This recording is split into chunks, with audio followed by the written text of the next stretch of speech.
Hey, welcome to another episode of the Pastor to Pioneer podcast. Today's guest is Jim Gulish from Michigan. I just say Michigan because we'll find out shortly. He's been all over Michigan. I always love having fellow Michiganders on the podcast. There's just a kindredness in there for being a part of one of the greatest states in the union. Some would say the greatest, but you and I, obviously, Jim, are quite biased to that. But Jim and I just recently got connected through a mutual friend, and that's the way most of this happens with Pastor to Pioneer. It's, hey, you should meet so and so, and you guys are talking similar language and on a similar journey. And so someone just recently connected me with Jim, and I talked to him and heard his story, and I was so encouraged by it. Afterwards, I said, hey man, you should be on the podcast. And so Jim reluctantly agreed. So Jim, I do appreciate you being on the podcast, man. Welcome. Thanks for joining us. Yeah, thank you. Appreciate what you're doing. That's awesome. It's good stuff. Well, we're going to get into your story, Jim. You've been a pastor for 27 years. You're exploring ministry in much different ways these days, pioneering some new stuff on the east side of Michigan. And so I'm excited to get into that. But before we get there, I'd love to start out by hearing a little bit of your backstory. Um, how did you come to know the Lord? So yeah, kind of interesting story. My dad was we were Lutheran, I guess, as a family, and my dad was really seeking out God and just trying to figure out this Christianity thing. And so we'd go to our church maybe handful of times a year, and um, but my dad was just reading the Bible and just trying to seek out God for deep truth. And he just it was really a crazy thing where he just found God and found salvation. And we just, as a family, started seeking after God. I was probably maybe 11 or 12 at the time. And I just remember my dad just really being called by God. It was just a cool thing. It was a cool thing. So we end up going to this, it was a Wesleyan church in the Detroit metro area. And we never heard of anything like it, but it was just like the first time our whole family heard the gospel message, that you have to have a relationship with Jesus. And so me and my sister, my mom and dad, we all like got saved at the same time. It was pretty cool. It was pretty fun. So, and then that just kind of started the journey, and just found some really great fellowship, some discipleship through, youth groups and stuff. Yeah. And then just God called me to ministry. It was in my college days. Just called me to said, you know what, you're set apart. You're doing something different. You're not supposed to do what you think you were supposed to do, and the rest is here we are. So that's kind of the nutshell version. That's awesome. Yeah. What is it before the idea of being a pastor got through on the radar? What was it that you thought you were supposed to be doing? So I went to school to because I love like biology.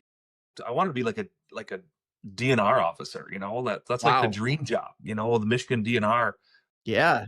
You just get to ride four-wheelers in the woods and all that fun stuff, so I heard. And so that was like my goal, like be a biologist, and go for that. And so I went to my first biology course in college. Absolutely bombed. I had to drop out. It was that, what is going on? I did well in high school in biology, and so God's like, no, you're done. Just stop trying to do your thing. So yeah, so I just totally bombed it, and I said, well, I guess ministry is the next shot. And so, second place. Oh my gosh, that's so funny because I went to college. I thought I was gonna be like a dentist or something. My dad and granddad, his dad were both dentists, and they loved it. I thought this would be fun, so I'll always start out like a pre med thing. And same thing. It was that first biology class. It's like no, no, no, no, no, no. No, I'm not smart enough for this. So I Exactly. I totally understand that. Yep. It was an eye opener. So Oh my gosh. I guess if we're not careful, people are gonna start making a joke of like, what do you call someone that doesn't cut it in yeah, biology? that's right, Pastor, right? master. We're gonna have to be careful on that. That's right. Okay, so you started thinking, hey, pastoral ministry might be the thing for you. Was that something that you quickly embraced? Was that something that you were uncertain about? How did you kind of take that initial stirring in towards taking steps towards actually becoming a pastor? Yeah, so I mean, just the progression of just how God has revealed that step for me, and just different people in my life, just kind of um, speaking into me, so to speak, just kind of saying, "Hey, you've got some really good pastoral gifts, or you might want to think about this," or leadership roles that just kind of got thrown in my way, and I thought, "Well, why are you picking me to be the leader here?" I didn't know I had these gifts, so just kind of self discovery that way. Um, but yeah, that was just like one thing after the other, being feel like this idiot in biology class that had to drop out, to I'm actually getting A's in ministry courses in college, and doing, like, enjoying learning and things. So that was just that kind of understanding of leaning into the call, understanding what the call was, and then just kind of progressing through the steps that needed to take place in our district and the denomination. And those are just some great, really great times of, like, self discovery, people pouring into me and just kind of saying, yeah, this is who you are, even though you don't see it. Um, so then, just kind of that developing through our denomination, kind of getting ordained, and then, kind of moving into my first ministry calling and situation at a church, and it just kind of progressed from there. So really cool. Wow. So, when you jumped into pastoral ministry, was it what you thought it was gonna be, or was it quite a bit different? Yeah, so I mean, I think a lot of guys out of high school kind of, you take a staff position, and so I did the same out of high school, out of college. You take a staff position, so it was great. I was a youth pastor, youth and music at a smaller church, and then so I did about 3 to 5 years. Really, now they call it like internships, and we didn't have those back then. But it was good. It was just it was definitely helpful, definitely huge for me to understand. And it wasn't until, like, probably 5 years into kind of that um, staff pastor roles, when I decided, or God decided to help me decide to be a church planter. And so, Mm.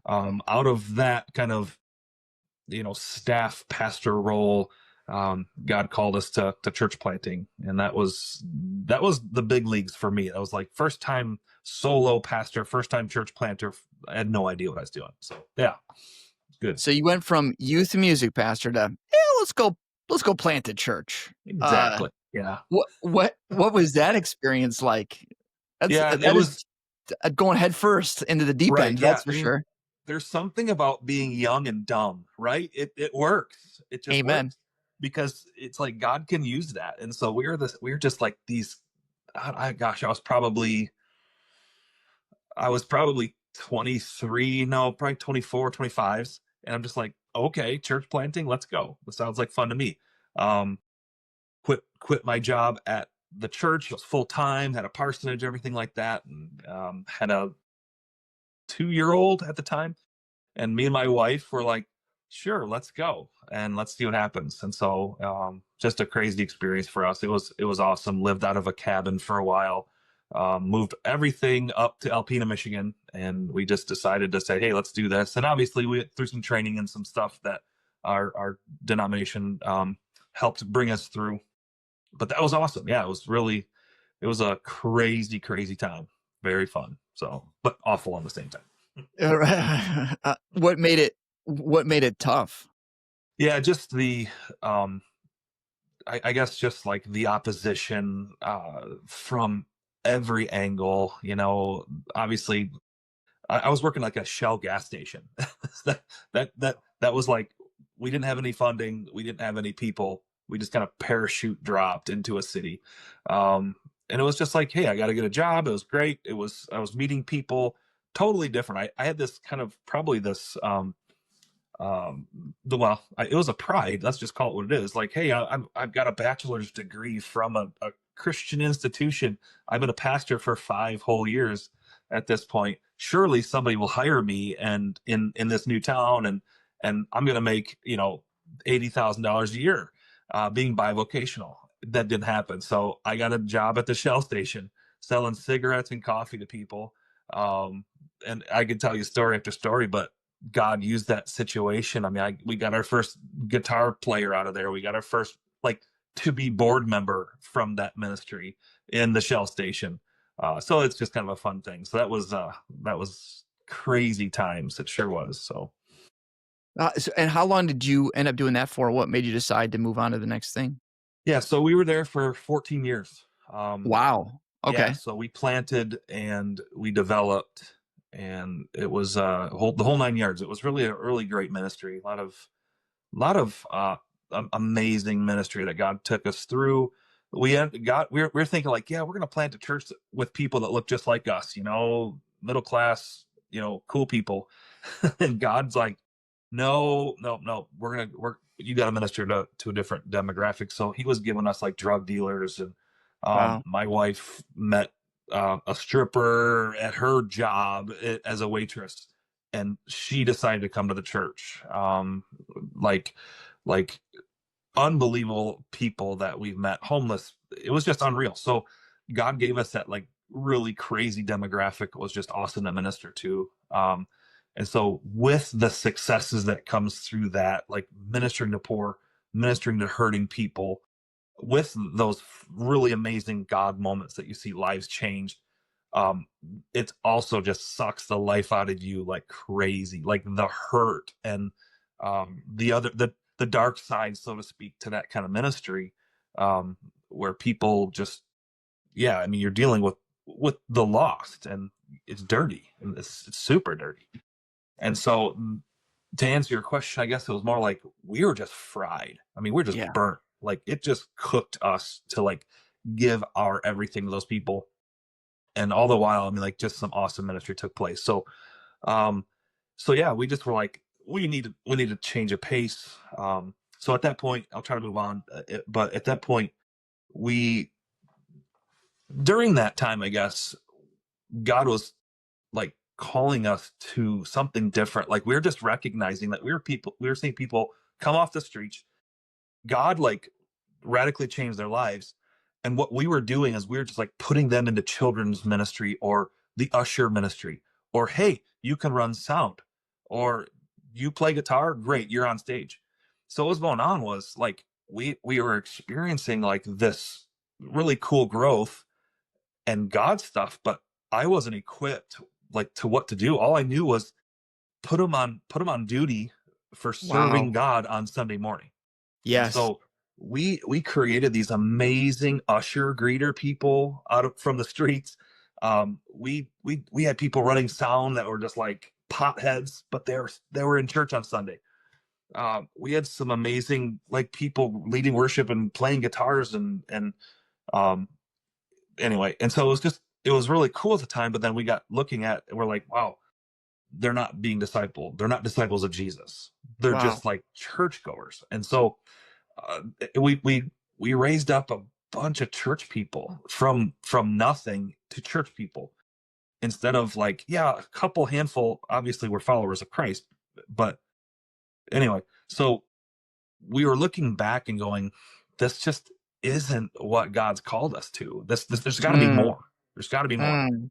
So we dabbled in like small church model during that time. We took our congregation of the time. We had about, I would say, I mean, like one of our highest points was like 150 to 160 people, and we took those 160 and divided them up into like smaller groups that met throughout the city. And so that's kind of where God was like prodding me to this disciple making movement years ago. I'm like, there's got to be more than just like meeting people just to get them to run sound. That's just not what God designed for us to do. I don't see that in God's word. And so we are kind of like, we did this thing and we just divided our entire congregation up throughout the city, and said, you guys are going to meet with like 20 people in this little building. You guys can meet in a home here. You guys can meet here. And that just was like, it was amazing, but it didn't work. People were just like, wait a minute, we like our Sunday mornings because this is what we're supposed to do. Wait a minute, we miss seeing so and so on Sunday. We miss the corporate worship and everything else. So it was just one of those things for us, was like, okay, what's going on? And then it just kind of added to like the burden of like, Yes. oh, um, so we anyway. So with that, real quick, so with that, you're helping people gather in locations and smaller settings in these homes. So are you stopping your Sunday morning, or are you doing that less often? Is that what people are responding to? Yeah, yeah, we stopped Sunday morning, um, per se, like, but on Sunday morning, we just divided it up into different Okay. locations at the same time. Okay. So we kinda just I did a little at a time, didn't wanna, like, hit the brakes like crazy, and so we decided on Sunday morning at 10:30, we're all gonna meet in different locations in smaller Okay. groups. And so it was yeah, it was fun, it was great. It would have worked. I just wasn't equipped. We had no idea what it would brought. Um, and then again, like I said, it just added to the burden of like, oh, this didn't work. What's going on? Nobody's catching on to this idea of like, disciple making versus just putting on a show on Sundays. So Oh, so I'm curious, like, what did you tell people ahead of time? Like, what did you tell them? Like, here's the reason why we're doing this. This is what we're gonna do. What did you how'd you lay that yeah, out for so the cool part of church planting, and being the founding pastor, it's a cool thing, but kind of creepy. If as I'm saying it out Yeah. loud, people trust you Yeah. no matter what. They trust you. Like they've been with you and like the church for the longest time. And so if I were to, I'm like, hey, you guys, we're gonna just try this out. We're gonna try to get a little more intentional on uh, you know in ministry this way, and not just put a Sunday morning. Like, okay, that's cool. Let's try it. So, um, in a weird, I guess it was a cool thing, but it was also like, yeah, they just went with it because they're like, yeah, that's cool. We don't know any different because they weren't church people. They just knew this church. They weren't like, few of them were obviously transfers, but a lot of these people were new Christians, and they're like, whatever, yeah, we're cool, whatever. So that's kind of how that went down. So how many weeks into it, uh, did it go before people were like, "Whoa, whoa, whoa, whoa, I missed the old thing. Let's go back to Yeah, that." I would say, man, if I remember right, I would say probably like 6 months. Like it Wow, was like, okay. yeah, we kind of went, 4 to 6 months with it, gave it a great shot, and people are like, yeah, this just isn't.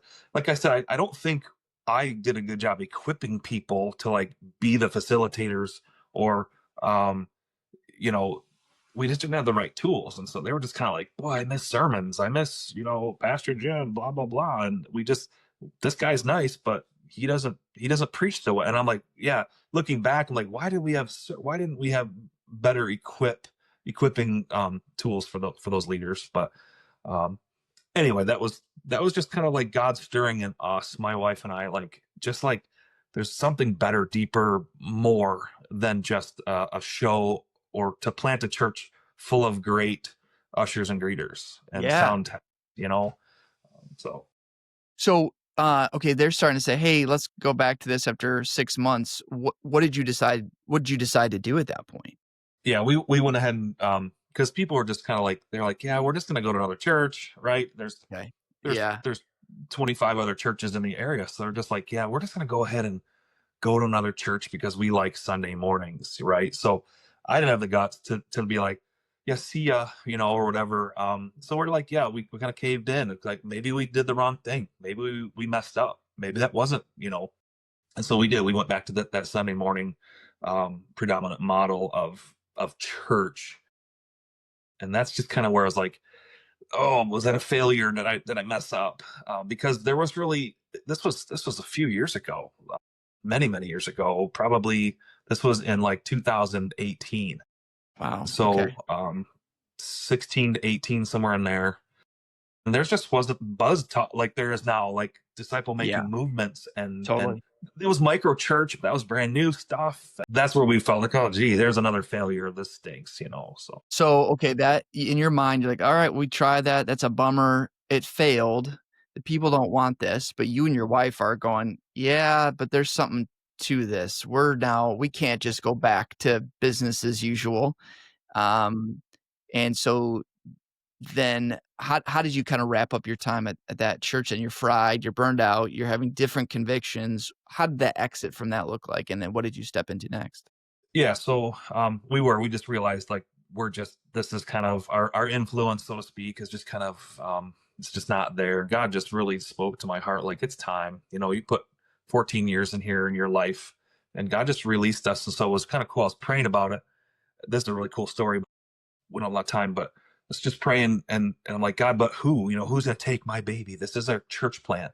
And that was my first mistake. It wasn't anything I did.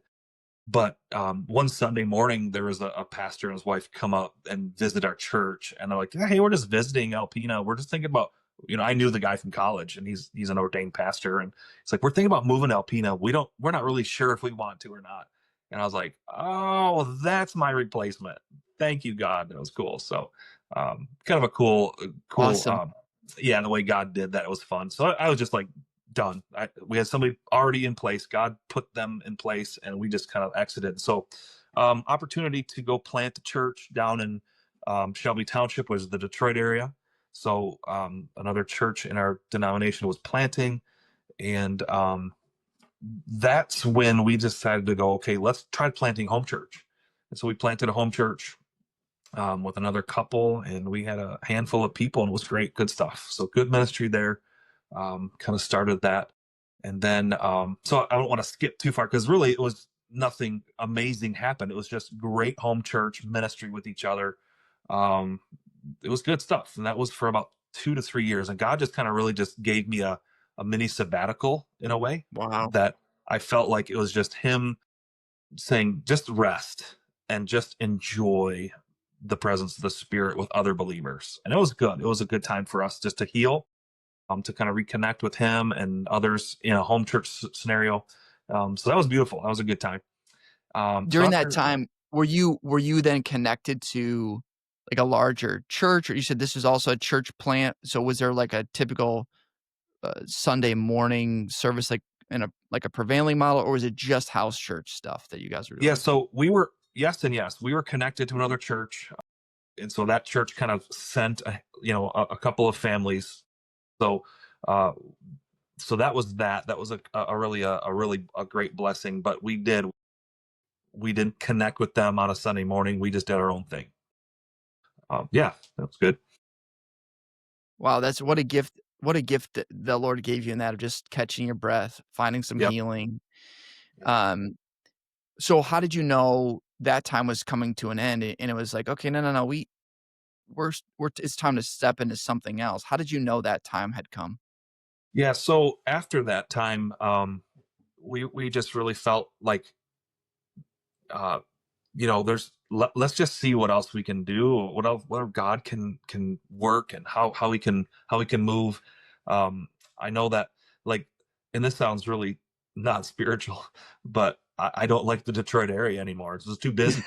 It was just Yeah, like it's there's really busy. too many people, and so we were just like, man, I love being up north Michigan. Our kids were like, they were raised in Alpena, which is up north, and with BB guns and all that fun stuff. And my boys were like, they were in their teenage years, man. They're just like wielding BB guns in the Detroit area. And I'm like, you guys, you cannot wield you cannot have your BB guns outside. We have neighbors now. You cannot plink at birds. We used to do that in the country, but somebody's going to call the cops. And so we're just like, yeah, our kids need the country again, and that kind of thing. And so we decided, like, through prayer, obviously, like, Lord, would you, can we get back up north somehow in some way? And so a job opened up, position to open up at a predominant model established church up in Cadillac area. And so when you opened up this podcast with Jim's been everywhere, we have, it's just like we've moved too many times. And so we found a country church, about 150 to 175 people, in Cadillac area. And so decided that God was allowing us to move, and I was a senior pastor there.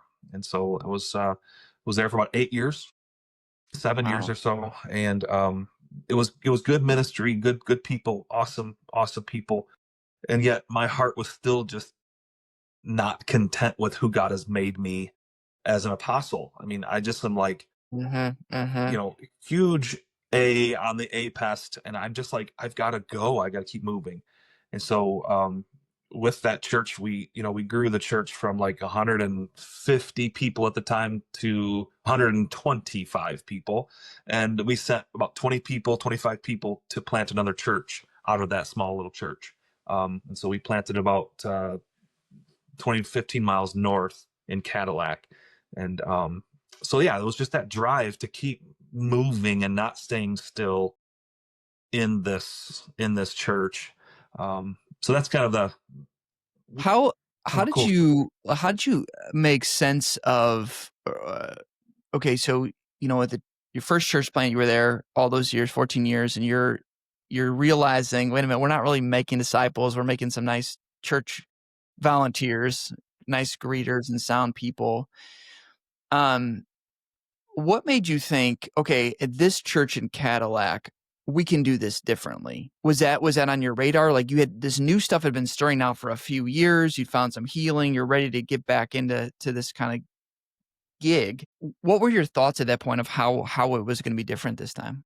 Yeah, thanks for asking the question because it was it our heart was one way. Like our heart was we're going to plant a church, not necessarily the predominant model. We're going to Yeah. send people into this community making disciples, highly gospel saturation stuff. And um it just like I was the senior pastor here, and then when we were planting, we had a group of people that we sent, and we hired a pastor to be the pastor of that church.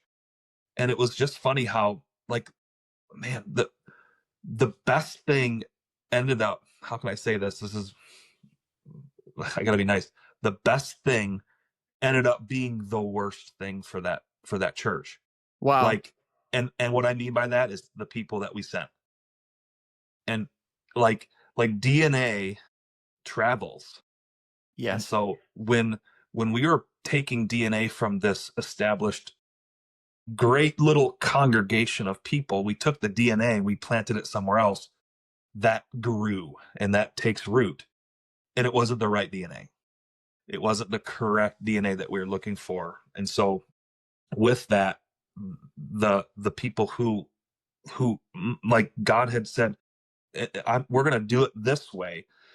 Again, the people with that kind of that other DNA. I'm just saying other because I don't want to say it's bad. I probably did earlier, but it's not bad. It's not necessarily wrong. It's just not where God was calling us at the time.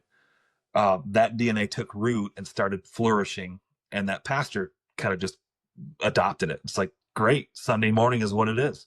We're going to do Sundays. We're going to do Sundays. We're going to rent a school, rent a facility, rent an office, and do Sunday mornings, Sunday mornings. And so at that point, I was like, okay, I'm out. I hands off. We did what we need to do. Lord, this is yours. This isn't mine. Um, so we just kind of let that go and say, hey, you guys are great. Go for it. But it just wasn't where God had for me.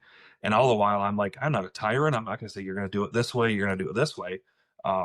Probably call it bad leadership, whatever. But I just said, God, that's not what I thought was going to take place, but your will be done. That's fine. But that DNA took root. It was just like, I wasn't sure we were planting a predominant model, but that's what happened. Kind of just like default mode. It just everybody went to default mode. That, and I understand that completely because we know what that is. All we know Yes. is Sunday Yes. centric, clergy So, centric. oh, so what I'm hearing you say is you were part of this prevailing model church. You were trying to plant another church, send people out that wasn't going to be prevailing model, that was maybe more in line with your heart, your wife's heart of small, simple, reproducible, empowering. Am I hearing you right in that? Yes. Yep. Absolutely. Okay. Absolutely. But then when they got sent out, they had this DNA from what they've known and experienced, and that then took over. Man, I see that time and time and time and time Mm, again, and because it's not just about a change of a model, it's about a right. different DNA. Yeah. Again, we can go on if it's good or bad DNA, I think you're right, like, but it's just it is what it is, a different DNA, and I think that's important to notice. Yeah. How long did it take before you noticed, "Wait a minute, this isn't what I thought it was gonna be when we sent these people out?" Yeah, I think it was when gosh, it happened. I think it happened right away. The first like 3 to 4 months, just like knowing that when I didn't want to. I wanted to send people and just like go. I'm not gonna be that type of guy. I'm not that type of leader. Like I'm not gonna control this thing. We sent people. We hired a pastor, and we said, you guys got this. Just use your gifts. understand what you need to do, you know. Um, and it was almost right away, like when they started meeting together, and all these interesting ideas started popping out of their meetings. Like, we're going to be doing this, this, and this. We're building is number one, and Sunday mornings, and this, and this. And I was just like, oh yeah, let's. That's when I realized I was like, yeah, this is. I'm hands off here. Um, I'm good. I'm good. Whatever. So So yeah. were you trying, so when you recognized that, then did you try to change the DNA of the church where you were a pastor? Um, yeah, for sure. I mean, yeah, without a doubt. I mean, my Sunday morning sermons were completely, I would say, 75% evangelical, and um, just trying to get a great little country church to think outside their four walls, understanding what you know what's important, and what Scripture says about about ministry. Um, and so hit a wall, hit a wall, hit a wall. And so uh, at that point, we're just like, I'm fried. I'm done Yeah. hitting walls. Yes. And so I just felt God just kind of saying, it's time. And I said, all right, it's time to retire. We're done. I'm good. I've been there, done that, and don't even say that. I hate that word. That shows my age, that I have been there, done that. That's not even cool anymore. That's so funny. My kids are like, Dad, don't say stupid stuff like that. Been there, done that. That's so old. Just shows you how long I've been in it. But I'm saying, like, it's like, no, I'm good. So anyway, it was a good thing. Got some great advice from some of our district leadership, and allowed us to take a sabbatical. So Awesome. resigned from there, and decided to take a sabbatical for 3 months. And it was just so needed. It was just such a good time with the Lord. And so kind of just brings us. This was just a year ago, October. So Okay, you resigned. yep, So before we get into what you're doing now, one of the questions that I'm wondering based on your story, and it's a question I think I get asked a lot, is can you change a church's DNA? I let's see. I better think about that. That's a great question, because my first cynical response would be no way. Um, I've said. Let me say it this way. I've said it before. It's easier to plant a church than to revitalize a church. That's my opinion.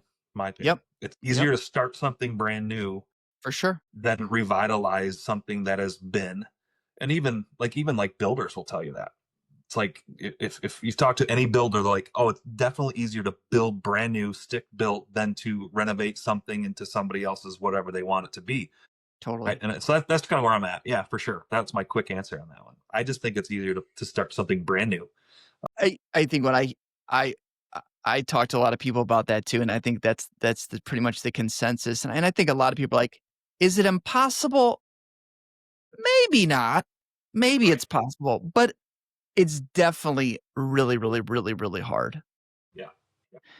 It takes a long, long, long, long time, and a lot of people don't end up coming in that shift, because that DNA isn't something that you just made up. This is generational DNA Sure. that's been passed on that doesn't shift easily, and Right. so I just I appreciate you sharing that because I think sometimes some of us pastors were very optimistic. It's like, "Oh, yeah, we could just Mhm. give it 3, 6 months, maybe a year, we could change the DNA, everyone will come along," and it's so deeply ingrained in people that it's Sure. really hard. So I appreciate your honesty in that. Yeah.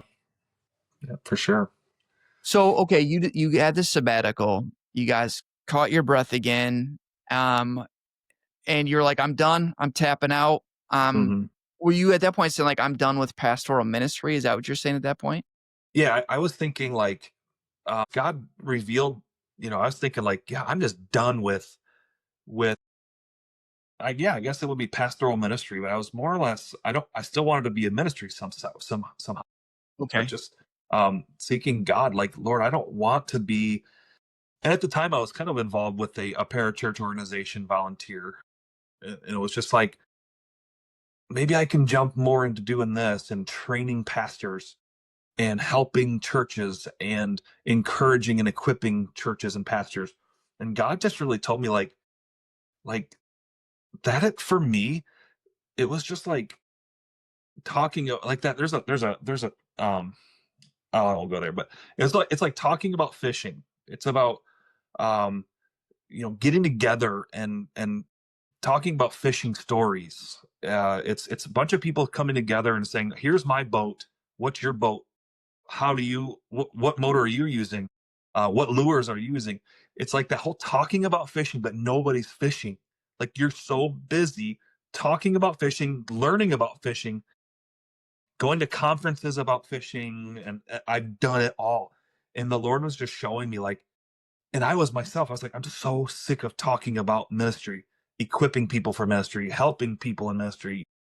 I just need to be in ministry and reaching the lost for Jesus Christ. That's who God's called me to. So it was a really awesome like revelation that God gave me in the sabbatical time where he was like, it's time to fish instead of just pretend to fish. That was for me. Awesome. And so like he showed me I think it was like Matthew 13-ish, somewhere in there. Yeah. Where like the parable of the sower, and so many different truths in the parable of the sower. The seed falls upon certain soils, different soil, but the word was like the one that the soil, like real that the seed really attached to the soil. God showed me like there's three numbers. Like those people, like they reproduced 160 and 30 times themselves. And so God was just like showing me like you've got to reach those people. Wow. Like those people you've got to reach that are going to multiply 160 or 30. And it really brings us back to like what I was doing in Alpina, that we're just like trying to reach a bunch of people. Instead, I could look back on our ministry, and I reached, God gave us one guy. He was a heroin addict, a drug dealer, and he was in prison for selling guns. Mm. So he served some prison time, and this kid was 22 years old at that time.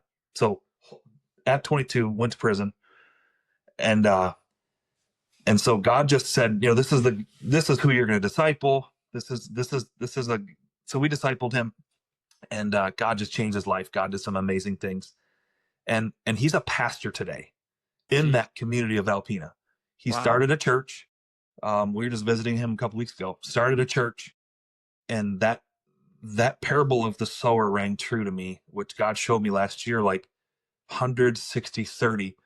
He had like, it was cool. So it was just a beautiful God thing. Like find those people, find the whatever we want to call them, those people of peace, those people who are the ones who we can disciple, that will reproduce that fruit.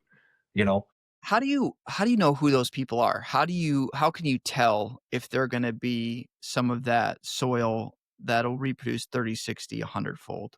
right? So throughout my years, I'm telling you, I have, just like you, we scattered seed, right? We've thrown it out there. We've tried our best. We've done our best. I've met with coffee with dozens of people, dozens and dozens of people over coffee, and shared with them, witnessed them, whatever you want to call it, tried to help them.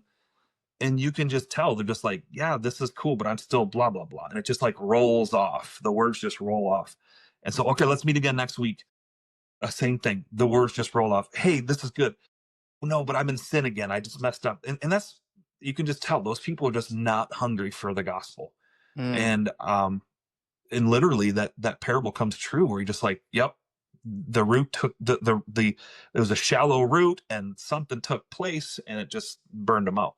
Um and so you start to recognize those kind of people. You do your best. Obviously, we're trying our best to do what we need to do for the gospel. And yet you do see these people who are just like open, hungry.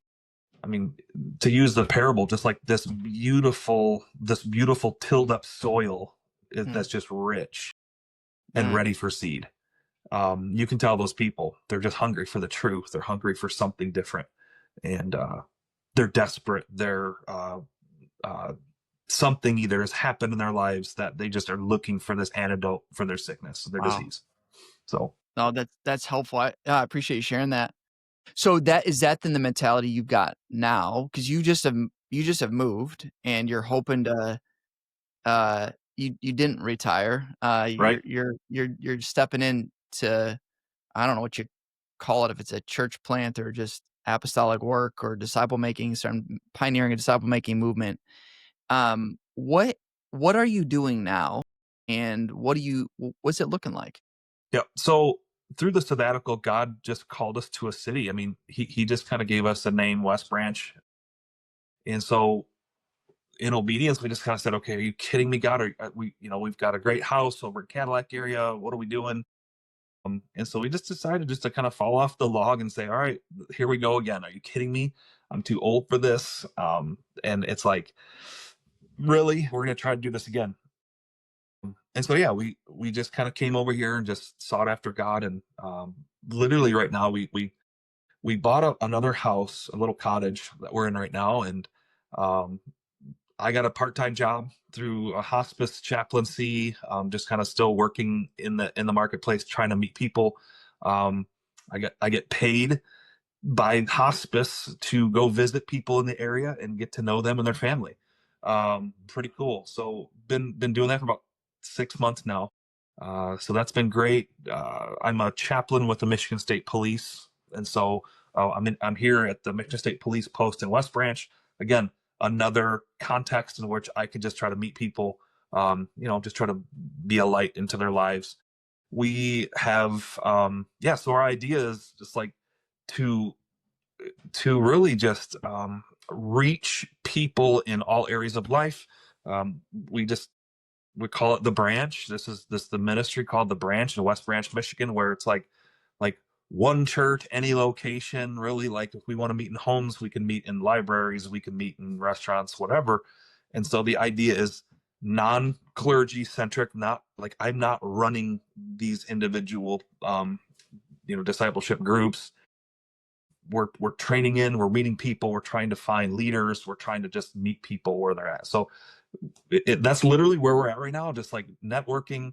God brought us to a really cool community where we're meeting people.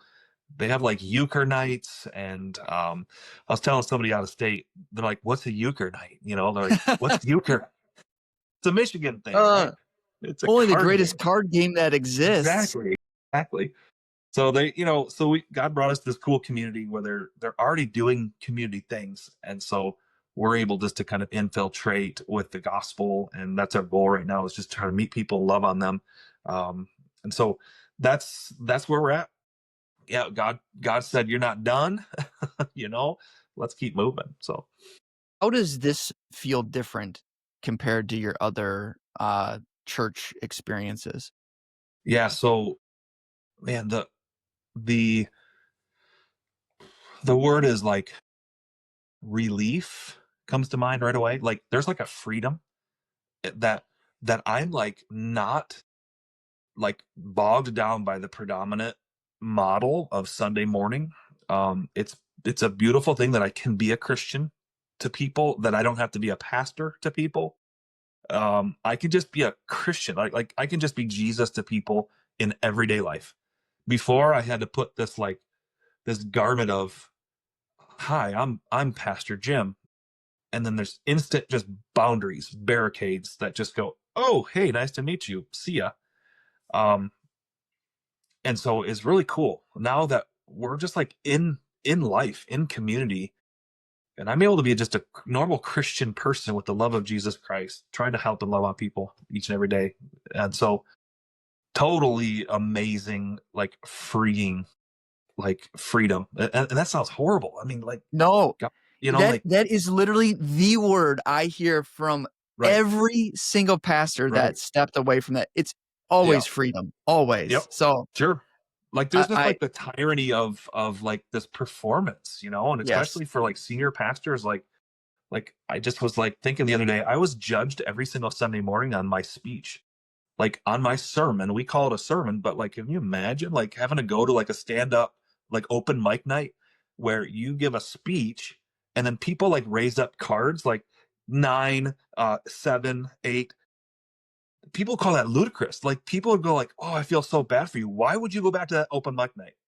Like you wouldn't if you got judged on your speech. But we do it every Sunday morning, and people are like, "Oh, good sermon. Oh, bad sermon."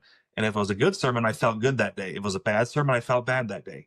I'm like, there's just something wrong with that. There's just something wrong. That's not right.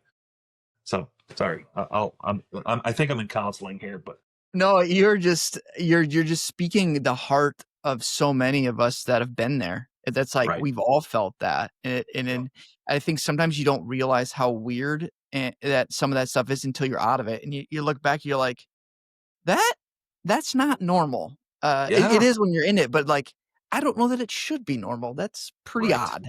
So Yes. yeah, you're just giving name to a lot of things our listeners are going to be probably giving some verbal amen, hallelujahs to as they're listening to this right now. Yeah. So for you, I love just what you're describing the freedom, the joy that you can actually have relationships as a normal human without the weirdness of a title or role or expectations. So as you're getting to know people, and I love the really practical ways that you have been able to meet people.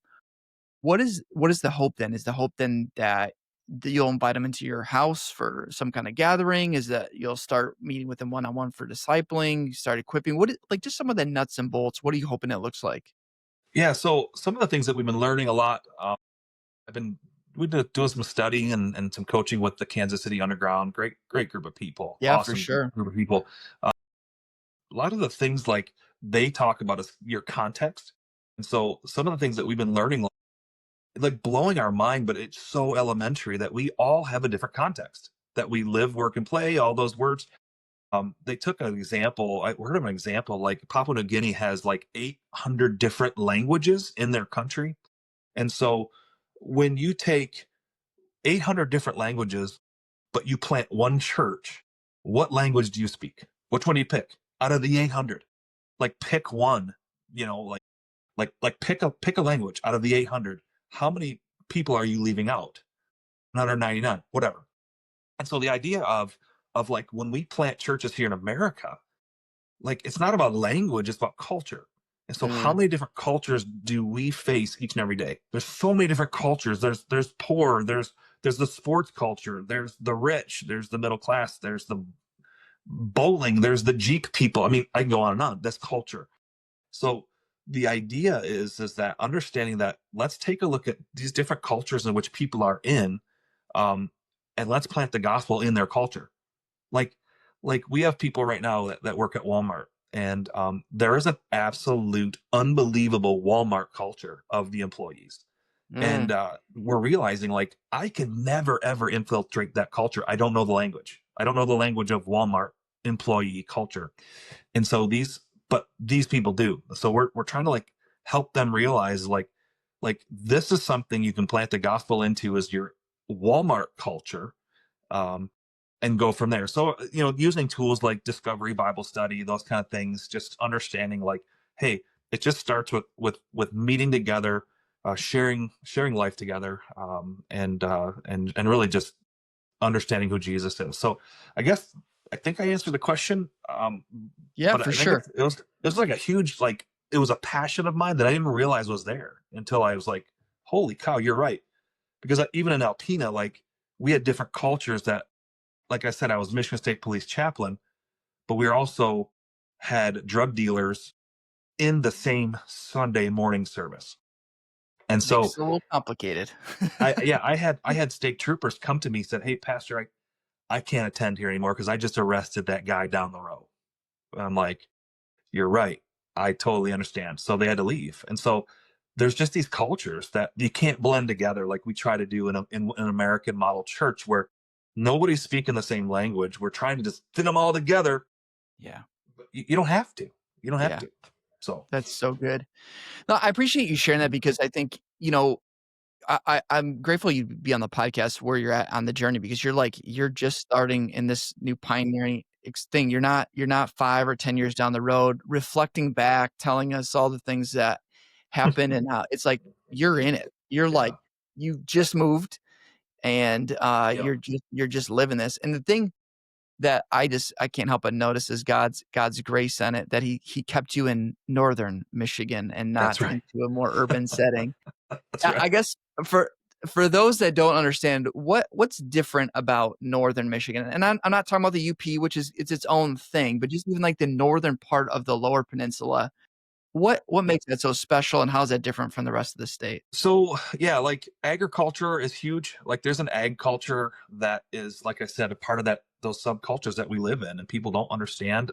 Hunting, fishing, kayaking down rivers and canoeing and just the outdoors. It's just a totally different culture where people from the city, like we lived there. Like I said, you get home, you get up, you get in your car, you drive out of the garage, you go to work for your 8 to 9 hours a day, you come back through traffic and you pull in your garage and you shut the garage behind you, and that's it. You repeat that 5 days a week. And that's kind of like city life we recognize.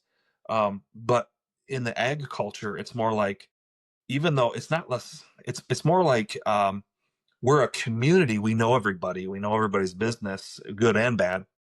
But you kind of have to you have to know each other a little bit, because if your power goes out, you're going to lose the side of beef that you just cut up last year, and you need a neighbor to take all the meat that's going to spoil to have you help out. So it's totally different feel. And the culture of Northern Michigan is just like it's definitely different. You're not going to sit there and have neighborhood parties like a lot of times we go to Exponential, or like just have neighborhood block parties. That's the key to planting church. My neighbor lives a mile down the road, and that's only one guy. So there's just a lot of differences in Northern Michigan, doing things differently. You got to do a lot with school system. You got to do a lot with the different, some cultures. They're all out here, and so um, from motorcycle clubs to sporting events to schooling to, whatever, euchre nights.